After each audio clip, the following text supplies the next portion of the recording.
Hello friends, welcome to film talkies. இன்னைக்கு இந்த சீரிஸோட 4வது எபிசோட் தான் பார்க்க போறோம். லாஸ்ட் எபிசோட்ல டைம் ஃபார் ஜட்மெண்ட் அப்படின்ற ஒரு கேஸை நம்ம கோல்டன் டைம் டீம் ஆரம்பிச்சிருப்பாங்க. அதோட கண்டினியூஷன் தான் இன்னைக்கு நம்ம பார்க்க போறோம். ஒரு ரெஸ்டாரண்ட் ஓனரோட பொண்ணு 6 வருஷத்துக்கு முன்னாடி அவளை ஒருத்தர் செக்ஷுவல் அபியூஸ் பண்ணி ஜெயிலுக்கு போயிருந்திருப்பான். அவன் இப்போ ஜெயில இருந்து ரிலீஸ் ஆனதுனால எங்க திரும்பவும் அவனால நமக்கு ஏதாவது ஆபத்து வந்துருமோன்னு பயந்து அவன் தன்னை கடத்திட்டான் அப்படின்ற மாதிரி அந்த பொண்ணு ஒரு டிராமா பண்ணியிருப்பா. அதை உண்மை நம்பிக்கிட்டு நம்ம கோல்டன் டைம் டீம் அந்த பொண்ணை ரெஸ்கியூ பண்றதுக்காக கிளம்பி போனதுக்கு அப்புறம் தான் அவங்களுக்கு தெரிய வந்திருக்கும் அந்த பொண்ணை யாரும் கடத்தவே இல்லை, அவளாவே தான் எங்கேயோ கிளம்பி போயிட்டா அப்படின்னு சொல்லிட்டு கண்டுபிடிச்சிருந்திருப்பாங்க. இதை உண்மை நம்பிக்கை அந்த பொண்ணோட அப்பா வேற அந்த கல்பிரட்டை கொலை பண்றேன்னு சொல்லிட்டு கத்தியோட கிளம்பி போயிருந்திருப்பாரு. அந்த ரெஸ்டாரண்ட் ஓனரையும் நம்ம டிடெக்டிவ்ஸ் அரெஸ்ட் பண்ணிடுறாங்க. இதுக்கப்புறம் என்ன நடந்துச்சுங்கிறத இன்னைக்கு எபிசோட்ல பார்த்து தெரிஞ்சுக்கலாம். அந்த ரெஸ்டாரண்ட் ஓனரை நம்ம டிடெக்டிவ்ஸ் அரெஸ்ட் பண்ணிட்டு போனதுக்கு அப்புறம் இந்த கல்பிரட் அங்க கார்டன்ல விளையாண்டுட்டு இருக்கிற ஒரு குழந்தைய வில்லத்தனத்தோட பாத்துட்டு இருக்கான். அதுக்கப்புறம் ஒரு பேக் எடுத்து போய் ஏதோ ஒரு சில பொருட்கள்லாம் அவசரமா பேக் பண்ணிட்டு இருக்கான். இப்ப அப்படியே இங்க போலீஸ் ஸ்டேஷன்ல தான் காமிக்கிறாங்க. அந்த ரெஸ்டாரண்ட் ஓனர் அரெஸ்ட் பண்ணிட்டு வந்து வச்சு நம்ம டிடெக்டிவ் யாங் தான் பேசிக்கிட்டு இருக்காரு. இங்க பாருங்க சார், அந்த கல்பிரட் உங்க மேல எந்த கேஸும் போட வேண்டாம்னு சொல்லிட்டான். நீங்க அவங்கிட்ட ஒரு மன்னிப்பு மட்டும் கேட்டுருங்க, போதும், இந்த கேஸ் நம்ம இப்படியே முடிச்சிடலாம் அப்படின்ற மாதிரி சொல்றாரா.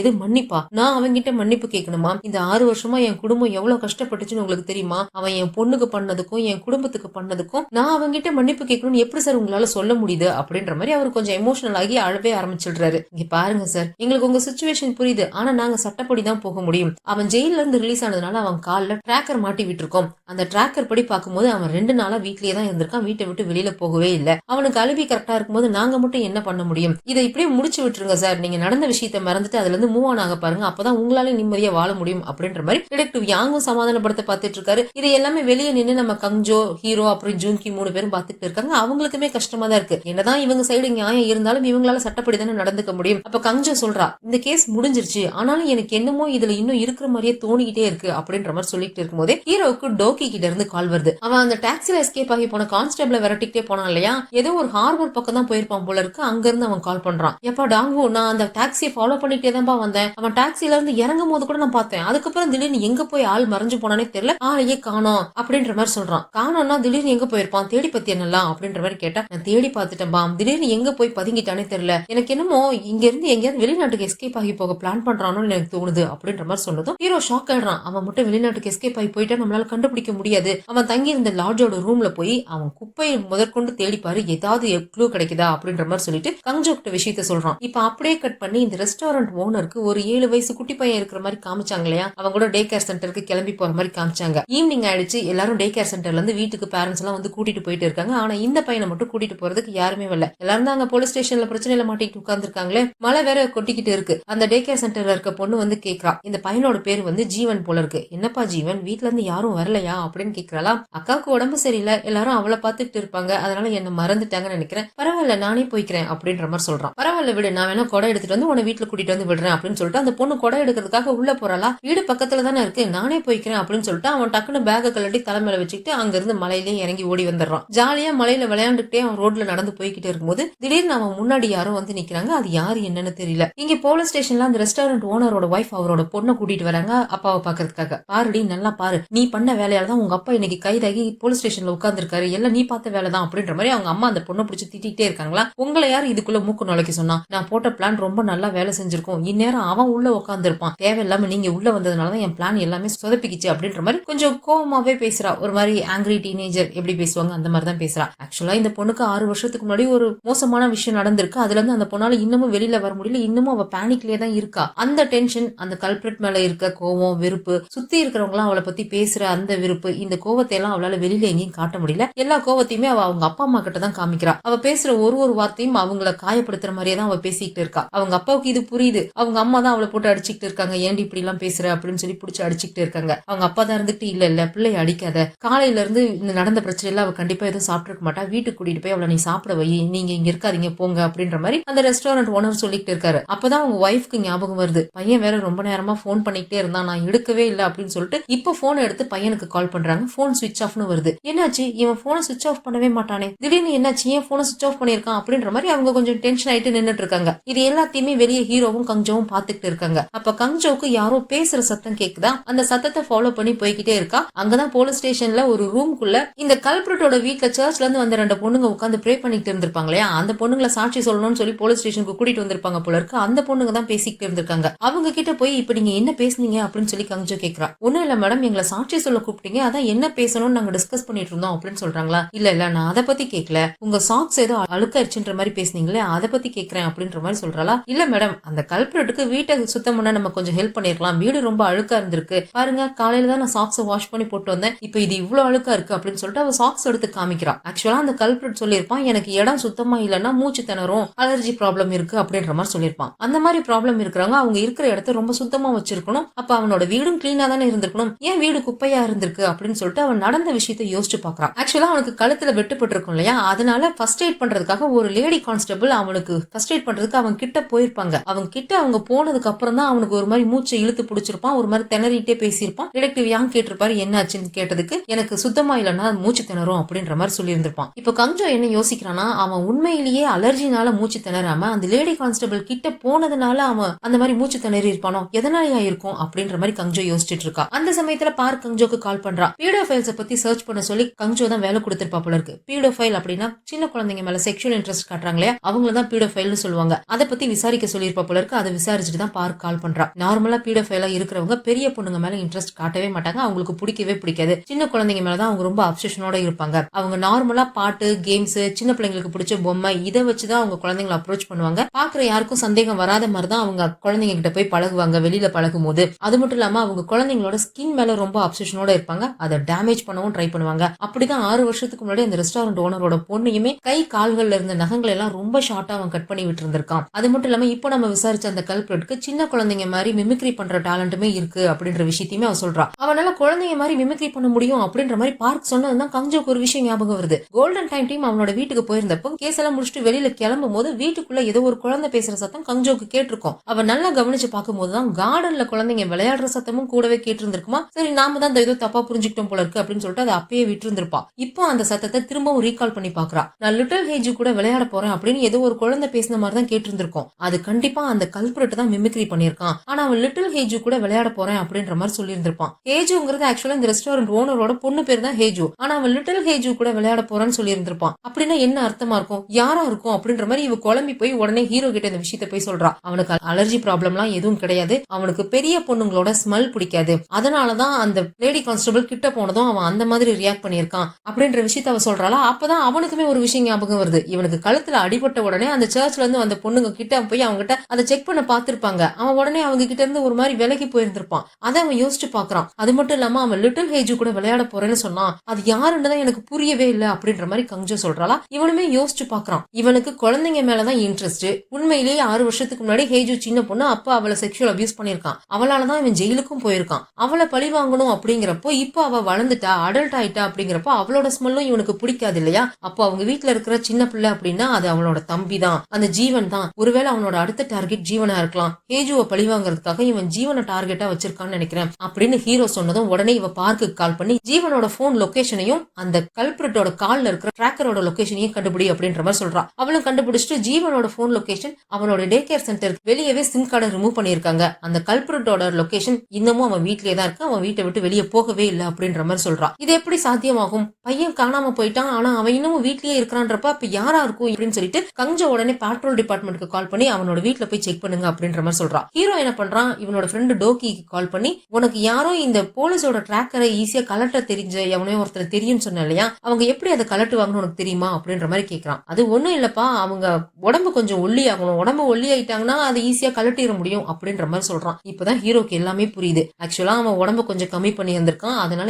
ஈஸியா அவன் கால்ல இருக்க டிராக்கரை ரிமூவ் பண்ணிட்டு அதை வீட்டுல வச்சுட்டு இவன் வெளியில போய் அவனோட அந்த கேடுகட்ட வேலைகள் எல்லாம் பார்த்துட்டு வந்திருக்கான். அப்படிதான் போலீஸ் கிட்ட அவனோட அலிபிய நான் வீட்லயே தான் இருந்தேன் அப்படின்ற மாதிரி பொய்யா காமிச்சிருந்திருக்கான். அவன் தான் அந்த குட்டி பையன் ஜீவனை என்னமோ பண்ணிருக்கான். நீ உடனே அந்த கல்பிரட்டோட வீட்டுக்கு வெளியே இருக்கிற சிசிடிவி ஃபுட்டேஜை செக் பண்ணு, கண்டிப்பா அவன் வெளியே போயிருந்திருப்பான். ஆனா அவன் ஏதாவது மாறு வேஷத்துலதான் போயிருப்பான், அதை கவனமா பாரு அப்படின்னு சொல்லிட்டு நான் போய் ஜீவனோட கடைசி போன் லொகேஷன் எங்க இருந்துச்சோ அங்க செக் பண்றேன் அப்படின்னு சொல்லி மத்த டிடெக்டிவ் எல்லாம் கூப்பிட்டு ஹீரோ அங்க இருந்து கிளம்பி போயிடுறான்.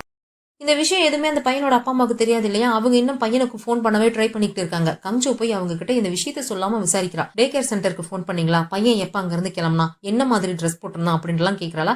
இவ கேட்கறதுலயே அவங்களுக்கு சந்தேகம் வந்துருச்சு. என்னாச்சு, என் பையனுக்கு ஏதாவது பிரச்சனையா அப்படின்னு பதறி போய் கேட்கறாங்க. எதுவும் பிரச்சனை நடந்திருக்க கூடாதுன்னு தான் விசாரிக்கிறேன். ரீசெண்டா உங்க பையன் யாரு கூடயாவது புதுசா பழக ஆரம்பிச்சிருக்கானா, இல்ல அவனோட நடவடிக்கைகள் ஏதாவது புதுசா வித்தியாசம் தெரிஞ்சிருக்கா அப்படின்னு சொல்லி கேட்கறா. அப்ப அவங்க அம்மா யோசிச்சு பார்த்துட்டு, ரீசெண்டா என் பையன் வரைஞ்ச படங்கள் எல்லாத்துலயுமே அவன் சீக்ரெட் ஃப்ரெண்டுன்னு சொல்லி ஒரு கேரக்டர் வரைஞ்சு வச்சிருந்தான் அப்படின்னு சொல்லி அவங்க போன்ல எல்லா படத்தையும் போட்டோ எடுத்திருப்பாங்க போல இருக்கு. அதை எடுத்து காமிக்கிறாங்க. எல்லா பிக்சர்லயுமே அவன் ஒரு ஜோக்கரை வரைஞ்சு வச்சிருக்கான், கையில பலூன் வச்சுட்டு நிக்கிற மாதிரி. இவ உடனே ஹீரோக்கு கால் பண்ணி சொல்றா, மேபி அந்த கல்பிரிட் ஜோக்கர் கெட்டப்ல பையனை அப்ரோச் பண்ணிருக்கான்னு நினைக்கிறேன், சோ அந்த கெட்டப்ல தான் இருப்பான், தேடுங்க அப்படின்ற மாதிரி சொல்றா. அப்பதான் ஹீரோக்குமே ஒரு விஷயம் ஞாபகம் வருது. இவன் போய் அந்த கல்பிரிட் கிட்ட வீட்டுக்கு போனப்ப விசாரிச்சிருந்திருப்பான், உங்களுக்கு அலர்ஜி ப்ராப்ளம் இருக்குன்னா நாசல் ஸ்ப்ரே சானிடைசர் ஏதாவது யூஸ் பண்றீங்களான்னு கேட்டப்ப அவன் ஒரு கபோர்டு ஓபன் பண்ணி பார்த்திருப்பான். அங்க ஏதோ சிகப்பு கலர்ல ஒரு துணி மாதிரி இருந்திருக்கும். என்னது இது அப்படின்னு கேட்டதுக்கு, ஒண்ணு இல்ல சார், அடிபட்டுடுச்சு, நான் தான் கிளீன் பண்ணி வச்சிருக்கேன்னு சொல்லி தூக்கி அவன் குப்பை தொட்டியில போட்டிருப்பான். பக்கத்திலேயே பலூனுக்கு காத்தடிக்கிற பம்புமே இருந்திருக்கும். இப்பதான் அவன் யோசிச்சு பாக்குறான், ஆக்சுவலா ஜோக்கர்ஸ் மூக்குல சிகப்பு கலர்ல பலூன் மாதிரி மூக்கு மாட்டி இருப்பாங்க இல்லையா, அதை தான் அவன் தூக்கி போட்டிருந்திருப்பான். அப்ப அவன் ஜோக்கர் கெட்டப்ல தான் அந்த பையனை அப்ரோச் பண்ணிருக்கான் அப்படின்றது இவங்களுக்கும் கன்ஃபார்ம் ஆயிடுச்சு. ஆனா இப்படி இவங்க பேசிக்கிட்டு இருக்கும் போதே அந்த பொண்ணு ஹேஜு இருக்கா இல்லையா, அவ அந்த தம்பி வரைஞ்ச படத்தை எல்லாம் இப்பதான் எடுத்து பாக்குறா போல இருக்கு. பார்த்துட்டு அவ ஏதோ ஒரு விஷயத்த கண்டுபிடிச்சிட்டு வேகமா கங்ஜோக்கிட்ட வந்து, அந்த கல்பிரிட் தானே என் தம்பியை கடத்திட்டான் அப்படின்னு பதறி போய் கேட்கிறா. இதை கேட்டு அவங்க அப்பா அம்மா பின்னாடி அழ ஆரம்பிச்சிடுறாங்க. இல்ல, அவன் தான் கடத்திருக்கான், எனக்கு நல்லா தெரியும், இங்க பாருங்க அப்படின்னு சொல்லிட்டு ஒரு படத்தை எடுத்து காமிக்கிறா. அதுல ஜோக்கரோட விரல்களை பாம்பு மாதிரி அவன் வரைஞ்சிருக்கான். இந்த 6 வருஷமா எனக்கு கண்ணை மூடினாலே என் உடம்பு பூரா பாம்பு ஊடுற மாதிரி தான் எனக்கு தோணும், என்னால நிம்மதியா தூங்க முடியாது, சாப்பிட முடியாது, நரக வேதனை அனுபவிச்சுட்டு இருந்தேன். என் தம்பி கூட பாருங்க, அவனோட கைகளை விரல்களை பாம்பு மாதிரி தான் வரைஞ்சிருக்கான், அவன் தான் என் தம்பியை கடத்திருக்கான் அப்படின்னு சொல்லிட்டு அவ அழ ஆரம்பிச்சிடுறாளா. இங்க பாரு, உன் தம்பிக்கு ஒண்ணும் ஆகாது, நாங்க அவனை கண்டுபிடிச்சிடுறோம், நீ பயப்படாம இரு அப்படின்னு சொல்லிட்டு இவன் நேரம் கால் சென்டருக்கு வர. அதுக்குள்ள பார்க் அந்த கல்பிரிட்டோட வீட்டுக்கு முன்னாடி இருக்க சிசிடிவி ஃபுட்டேஜை செக் பண்ணிட்டேன் மேடம். 2 பேர் அந்த அபார்ட்மெண்ட்டுக்கு சம்பந்தம் இல்லாதவங்க அங்க இருந்து கிளம்பி வெளியே போயிருக்காங்க. அதுல ஒருத்தன் கொஞ்சம் குண்டா இருக்கான், ஆனா அது கொஞ்சம் ஃபேக்கா இருக்கிற மாதிரி இருக்கு அப்படின்னு சொல்லிட்டு அவன் போட்டோ எடுத்து காமிக்கிறா. நல்லாவே தெரியுது அந்த கல்பிரிட் தான் உடம்ப குண்டா காமிக்கிறதுக்காக பலூனை சட்டைக்குள்ள எல்லாம் வச்சுக்கிட்டு அவன் போயிருக்கான் அப்படிங்கறதும் தெரியுது. அப்பதான் கங்ஜோக்கர் விஷயம் ஞாபகம் வருது. இந்த ரெஸ்டாரண்ட் ஓனரோட ஒய்ஃப் கிட்ட இவங்க விசாரிச்சப்போ அவன் கொஞ்ச நாளைக்கு முன்னாடி இவங்க ரெஸ்டாரண்டோட பின்பக்கம் டோர் வழியா வந்து எட்டி உள்ள பாத்துட்டு இருந்தான் அப்படின்னு சொல்லியிருப்பாங்க இல்லையா. அப்ப அவனோட ஷூ எல்லாம் மண்ணா இருந்துச்சு அப்படின்ற மாதிரி சொல்லியிருப்பாங்க. நார்மலா இந்த மாதிரி கிரைம் பண்ற ஆட்கள் கிரைம் பண்றதுக்கு முன்னாடி எந்த இடத்துல நம்ம கிரைம் பண்ணணும் அப்படின்னு சொல்லி அவங்க இடத்த போய் எக்ஸ்ப்ளோர் பண்ணி பார்த்துட்டு அதுக்கப்புறம் தான் அவங்க வந்து கிரைம் பண்ண பிளான் பண்ணுவாங்க அப்படின்றது கிரிமினல்ஸோட சைக்காலஜி. கண்டிப்பா இவனும் அந்த மாதிரி கிரைம் பண்ண வேண்டிய இடத்த போய் பார்த்துட்டு தான் அங்க வந்திருக்கான். அப்ப அவன் கால்ல மண்ணா இருந்திருக்கு அப்படின்னு சொல்லி யோசிச்சவா உடனே பார்க் கிட்ட கேக்குறா, இந்த பொண்ணு ஹேஜுக்கு 6 வருஷத்துக்கு முன்னாடி எந்த இடத்துல வச்சு அவன் அபியூஸ் பண்ணான் அப்படின்னு சொல்லி கேக்குறாளா. அவ கடலுக்கு பக்கத்துல இருக்கிற ஏதோ ஒரு கைவிடப்பட்ட ஒரு வீடு அந்த மாதிரி ஏரியாவை சொல்றா. சோ அந்த மாதிரி இடத்துலதான் இப்பவும் அந்த குட்டி பையன் ஜீவன் அவன் கடத்திட்டு போயிருக்கணும் அப்படின்னு சொல்லிட்டு இந்த விஷயத்தையுமே ஹீரோ கிட்ட இன்ஃபார்ம் பண்றா. கடலோரமா இருக்கிற ஏதாவது ஒரு கைவிடப்பட்ட இடம் இல்லனா தனிமைப்படுத்தப்பட்ட வீடு எங்கேயாவது தான் அவன் பையனை தூக்கிட்டு போயிருக்கணும் அப்படின்னு சொல்லிட்டு இவங்களுமே கூகுளோட சேட்டலைட் இமேஜ் இருக்கு இல்லையா, அதை வச்சு கடலோரமா தனிமைப்படுத்தப்பட்ட வீடு கைவிடப்பட்ட இடம் அப்படின்னு எல்லாம் தேடி தேடி பார்த்து சொல்றாங்க. போலீஸ் எல்லாரும் எல்லா இடத்துலயும் ஒவ்வொரு இடமா போய் போய் தேடிக்கிட்டே இருக்காங்க. இந்த தடவை நம்ம டீம் லீடர் மாதிரி முன்னாடி நின்று எல்லாருக்கும் இன்ஸ்ட்ரக்ஷன் கொடுத்து வேலை வாங்கிட்டு இருக்காரு. ட்ரோன் எல்லாம் வச்சு தேடிக்கிட்டு இருக்காங்க. ஏகப்பட்ட ஏரியாவை தேடிட்டாங்க, அவங்களால எங்கேயுமே கண்டுபிடிக்கவே முடியல. இவங்களாம் இப்படி எல்லா இடமும் தேடி அலைஞ்சிட்டு இருக்கும் போது அந்த கல்பிரிட் ஜோக்கரோட கெட்டப்ல ஏதோ ஒரு தள்ளு வண்டி மாதிரி இழுத்துட்டு ஒரு ஏரியாவில் நடந்து போயிட்டு இருக்கான். ஒரு குட்டி பொண்ணு ஜோக்கரை பார்த்ததும் வேகமா ஓடி போய் அவனை கூட விளையாட கூப்பிடுறாளா. அவன் அந்த பொண்ணு குறுகுறுன்னு பார்த்துட்டு, இப்ப வேண்டாம், அடுத்த தடவை கண்டிப்பா நான் உன் கூட தான் விளையாடுவேன் அப்படின்ற மாதிரி சொல்லிட்டு போயிட்டு இருக்கான். இவங்க எல்லா இடமும் தேடி பார்த்துட்டாங்க, இவங்களுக்கு எங்கேயுமே அந்த பையன் கிடைக்கல. ஹீரோ உடனே கங்ஜோக்கிட்ட கேட்கறான், உன்னோட இன்ட்யூஷன் கரெக்ட் தானா, ஏன்னா எங்கேயுமே அந்த பையன் கிடைக்கல, நீ கொஞ்சம் நல்லா யோசிச்சு பார்த்து சொல்லு அப்படின்ற மாதிரி கேட்கறானா. இவளுக்கு என்ன பண்றதுன்னு தெரியாம முழிச்சிட்டு இருக்கும் போதே ஜின் ஏதோ ஒரு சிசிடிவில ஒரு ஜோக்கர் மாட்டிருக்கான் அப்படின்னு சொல்லிட்டு எடுத்து காமிக்கிறா. அந்த ஏரியாவையும் நோட் பண்ணி ஹீரோ கிட்ட சொல்றா, இந்த ஏரியாவில போய் தேடுங்க அப்படின்னு சொல்லிட்டு. அந்த ஏரியாவில இருக்க ஏதோ ஒரு கைவிடப்பட்ட ஃபிஷ் ஃபேக்டரியை தான் கஞ்சோ மென்ஷன் பண்ணிருப்பா போல இருக்கு. அங்கதான் இவங்கலாம் வந்து தேடிட்டு இருக்காங்க. அங்கதான் ஏதோ ஒரு ரூம்குள்ள இந்த கல்பிரிட் ஜோக்கர் கெட்ட போல ஒரு பெரிய ஐஸ் பாக்ஸ் ஒன்னு ஒரு ரூம்குள்ள தூக்கிட்டு வரான். அந்த ஐஸ் பாக்ஸ்குள்ளதான் ஜீவனை அடைச்சு போட்டு வச்சிருக்கான். பயப்படாத ஜீவன், நான் உன்னை ஒன்னும் பண்ண மாட்டேன், நான் உன்னை உன் அக்கா மாதிரி மாத்த போறேன், எனக்கு உன் அக்கானா ரொம்ப பிடிக்கும், ஆனா இப்ப அவ வளர்ந்துட்டல்ல, அதனால நான் பிரேக்கப் பண்ணிட்டேன், இப்போ நான் உன்னை உன் அக்கா மாதிரி மாத்த போறேன்னு சொல்லி பாவம் அந்த சின்ன பிள்ளைய போட்டு அவன் பயமுறுத்திட்டு இருக்கான். இந்த ஃபேக்டரி ரொம்ப பெருசா இருக்கும் போல இருக்கு. அங்க இருக்கிற எல்லா ரூமு, கபோர்டு, அலமாரி, பீரோன்னு ஒண்ணு விடாம எல்லாத்தையுமே இவங்க திறந்து செக் பண்ணிக்கிட்டே இருக்காங்க. ரொம்ப நேரமா இவங்க அந்த பில்டிங்குள்ள தேடிக்கிட்டே இருக்காங்க. இவங்களுக்கு எங்க தேடியும் கிடைக்கவே இல்ல. அந்த கல்பிரிட் அந்த பையனுக்கு வந்து பொண்ணு கேட்ட போட்டு தலையில விக் எல்லாம் மாட்டி விட்டு, நீ ரொம்ப நீட்டா சுத்தமா இருக்கணும்ல அப்படின்னு சொல்லிட்டு அவன் விரல புடிச்சு வச்சு நகம்லாம் வெட்டி விட்டுட்டு இருக்கான். அப்ப இந்த ஹேஜு குடுகுடுன்னு கால் சென்டருக்குள்ள ஓடி வந்து கங்ஜோ கிட்ட ஒரு விஷயத்த சொல்றான். போன வருஷம் என்னோட பர்த்டேக்கு என்னோட தம்பி எனக்கு ஒரு வாட்ச் வாங்கி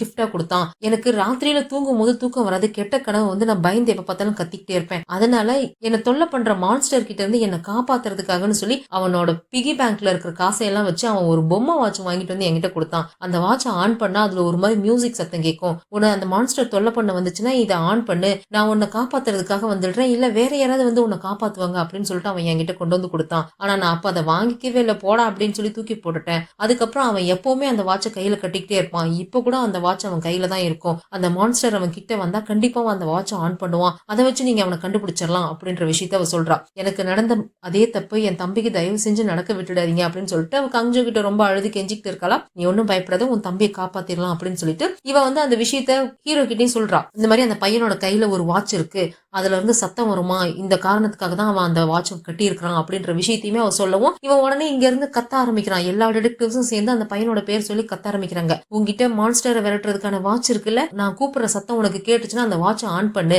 நான் உன்னை காப்பாத்துறதுக்காக அங்க வந்துடுறேன், நம்ம 2 பேரும் சேர்ந்து அந்த மான்ஸ்டரை அழிச்சிடலாம் அப்படின்ற மாதிரிலாம் இங்க எல்லா டிடெக்டிவ்ஸுமே பேசுறாங்க. அந்த சத்தம் அங்க அந்த பையனுக்குமே கேக்குது. உடனே அந்த கல்பிரிட் அந்த பையனோட வாயை பொத்தி இறுக்கி பிடிச்சிக்கிறான். குளோரோஃபார்ம் எடுத்து அவன் மூக்குல எல்லாம் தடவி திரும்பி அந்த ஐஸ் பாக்ஸ்குள்ளேயே போட்டு மூடி வச்சிடுறான். அவன் மயக்கமாகற நிலைமையில கூட அந்த கல்பிரிட்ட பார்த்து கேட்கறான், என் அக்காவோட கனவுல பயமுறுத்துற அந்த மான்ஸ்டர் நீ தானே, உன்னை நான் கண்டிப்பா தோக்கடிப்பேன் அப்படின்ற மாதிரி அவன் சொல்லிக்கிட்டே தான் மயங்குறான். அவன் அந்த பெட்டிக்குள்ள போட்டு மூடி வச்சிடுறான். ஆனாலும் அவன் மயங்குற கடைசி நிமிஷத்துல அவன் விரலால அப்படியே கஷ்டப்பட்டு போய் அந்த வாட்சை ஆன் பண்ணி விட்டுடுறான். அதுல இருந்து ஒரு மியூசிக் சத்தம் கேக்குது. அந்த சத்தம் கங்ஜோக்கு நல்லாவே கேக்குது. இவ உடனே நீங்க நின்னுட்டு இருக்கிற இடத்துல இருந்து ரைட் சைட்ல தான் அந்த பையன் இருக்கான் அப்படின்னு சொல்லவும் இவங்க அந்த ரைட் சைட்ல தேடிக்கிட்டு போறாங்க.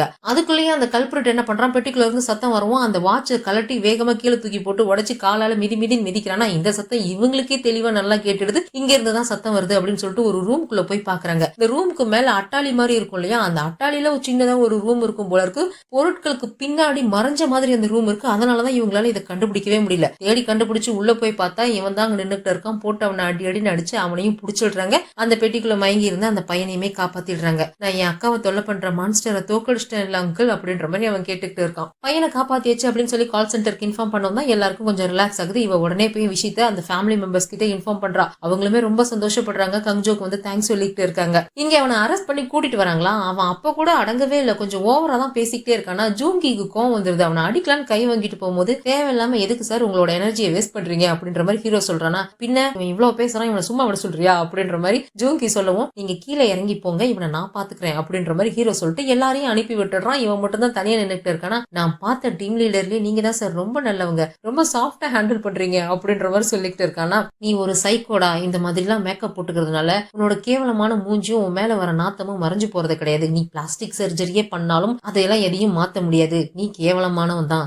ஒன்னு ஜெயில போய் அங்கேயே நீ போலீஸ் கிட்ட அடி வாங்கி செத்து போனமா தான் வெளியில வரணும், இல்லனா நீ இங்கேயே என்கிட்ட அடி வாங்கி செத்து போயிடு. ரெண்டுல உனக்கு எது வேணும் அப்படின்ற மாதிரி கேட்கவும் உங்களால என்ன ஒன்னும் பண்ண முடியாது சார், ஏன்னா நான் தப்பு பண்றதுக்கு முன்னாடி நீங்க என்ன தடுத்துட்டீங்க. ஒருவேளை நான் தப்பு பண்ணியிருந்தா கூட எனக்கு கொஞ்சம் அதிகமா தண்டனை கிடைச்சிருக்கும். இப்பதான் நான் எந்த தப்புமே பண்ணவே இல்லையே, கொஞ்ச நாள்ல நானே வெளியில வந்துருவேன். அந்த ஜீவன் கிட்ட போய் சொல்லுங்க, எனக்கு அவன் கூட விளையாடுறது ரொம்ப பிடிச்சிருந்துச்சு, நான் கூட சீக்கிரம் வெளியில வந்துருவேன், மறுபடியும் அவன் கூட விளையாடுறதுக்கு வருவேன் அப்படின்னு அவங்ககிட்ட சொல்லுங்க அப்படின்னு சொல்லி சிரிச்சுக்கிட்டே வேற சொல்றானா. அவன் கூட விளையாடுறதுக்கு முன்னாடி நீ ஏன் கூட விளையாடக்கூடாது அப்படின்னு சொல்லிட்டு அவன் காலிலேயே ஒரு எத்து விட்டு மேல படிக்கட்டுல இருந்து கீழே உருட்டி கீழே தள்ளிட்டே வரான். 3 பிரான்ச்சா படிக்கிட்டு இருக்கும் போல இருக்கு. வரிசையா ஒன்னொன்னுலயா அடிச்சு உதச்சு உருட்டிக்கிட்டே வந்துகிட்டு இருக்கானா. இது எல்லாத்தையும் கீழே நின்னுட்டு ஜூங்கி கிம்மும் பாக்குறாங்க. பார்த்துட்டு கண்டும் காணாத மாதிரி திரும்பி நின்னுக்கிறாங்க. அதுக்கப்புறம் இவனை அரெஸ்ட் பண்ணி கூட்டிட்டு வந்துடுறாங்க. அந்த பையன் ஹாஸ்பிட்டல்ல இருக்கான். அவனையுமே அவங்க ஃபேமிலி எல்லாம் பாத்துக்கிட்டு இருக்காங்க. பையனுக்கு ஒன்னும் இல்ல, நல்லா இருக்கான் அப்படின்னு சொல்லி இவங்க எல்லாம் சந்தோஷப்பட்டுக்கிட்டு இருக்கும்போது அவங்களோட அக்கம் பக்கத்து வீட்டுல இருக்கவங்க எல்லாம் ஓடி பார்த்து இவங்களுக்கு ஆறுதல் சொல்லிட்டு இருக்காங்க. அப்ப இந்த பொண்ணு ஹேஜு மட்டும் தனியா போய் உட்கார்ந்துட்டு இதை பத்தி யோசிச்சுட்டு இருக்கும்போது